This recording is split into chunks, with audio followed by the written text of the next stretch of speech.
Naveen started with an initial funding of 40,000 rupees from his mentor Puneet Kumar Singh back in 2010. 5 foreign funds have invested in SMV since. First Light Ventures, KL Felicitas Foundation, Silicon Valley Community Fund, A Spark Goodwill Venture and Unlimited India.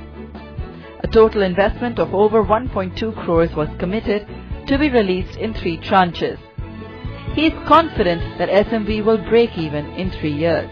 It recorded a revenue of 30 lakhs in FY12, and helping him in this forward planning are organizations like Dasra.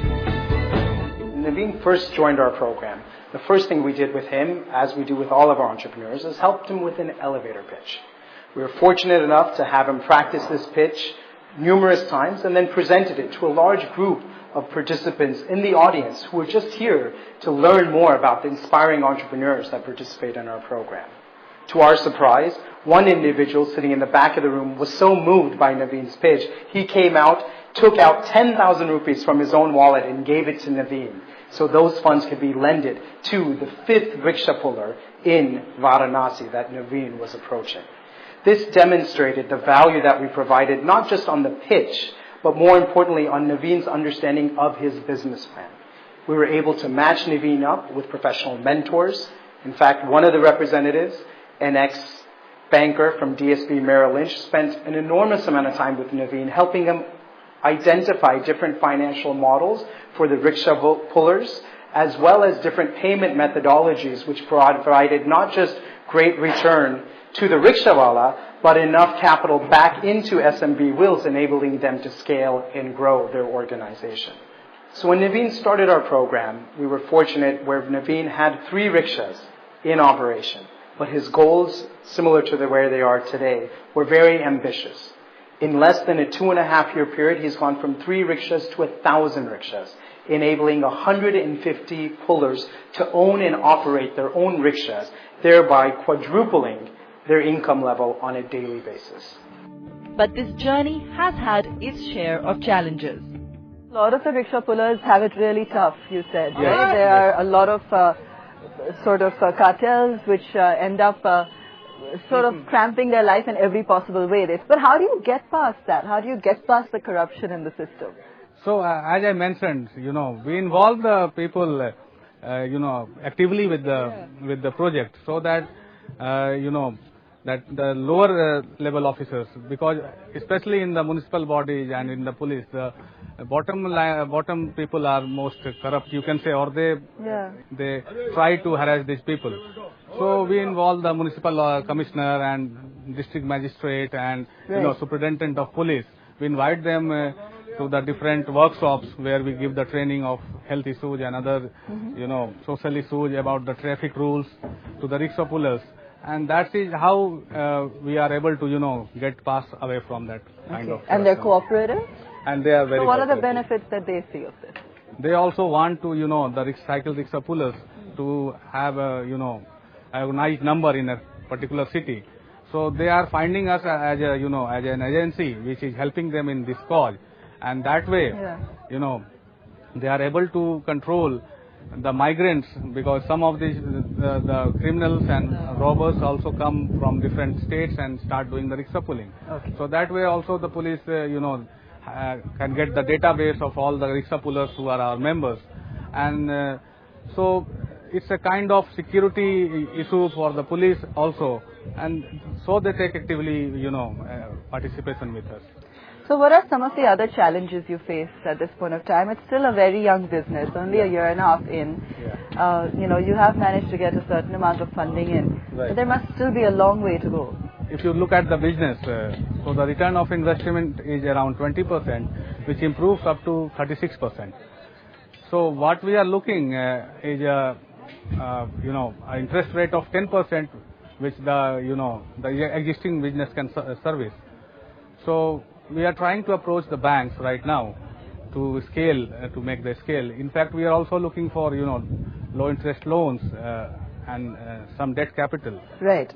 So that, we can take this project to the scale. Okay. But you believe in the concept and you believe that there's an opportunity there for people who want to get involved. Yes, definitely there is opportunity. Right now we have 5 investors, 3 from US, 1 from Netherlands and 1 from UK. And, I feel that our investors are the happiest people on the world. I mean, they share the joy of what they are doing with these investments. In fact, they are also having the return on the capital. In fact, you were saying there's a lady from the UK who helped you make your business plan, and she actually spent 3 months on the roads in Varanasi. So basically, her name is Tej Dhami, and she was a kind of consultant, one of our, potential investors who was interested in the idea. Yes, he sent her to the company in Varanasi, and once she came here, she wanted to know the business from the ground itself. So she spent her time on the streets and understood the lifestyle. Yeah, understood the lifestyle. Talked to the rickshaw pullers, to the fleet merchants, to our team, all the team people, myself, and as per that, the actual business plan and the financials were created. Okay. So you've also been talking to the minister lately. He's involved you in a very ambitious project of his when it comes to cycle rickshaws. Tell us a little about that. So the government of UP plans to distribute solar battery operated rickshaws.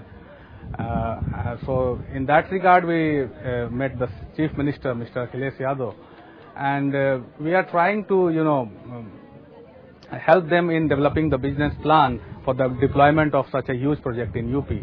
And if it comes up, hopefully it will be the first public-private partnership for this community with the government.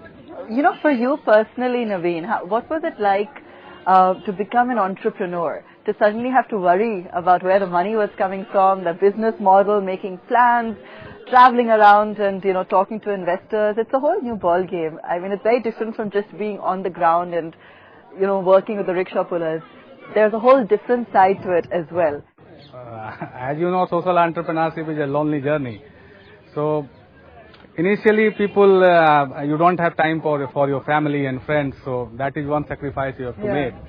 And but for me, my biggest motivation, was to give the dignity to this profession, because if you see the cycle rickshaw pullers, they work so hard. They ply passengers, ply goods in the temperature like 45 degrees Celsius. So my biggest motivation now today also is bringing that smile and that dignity and that ownership to that vulnerable cycle rickshaw puller who is really trying to work, who is not begging for, or he is not asking for any kind of grant. Right. So SMV is a platform where they can have easy access, to the ownership and to the dignity and to that unionization. Do you feel that you're doing your little bit in changing the world?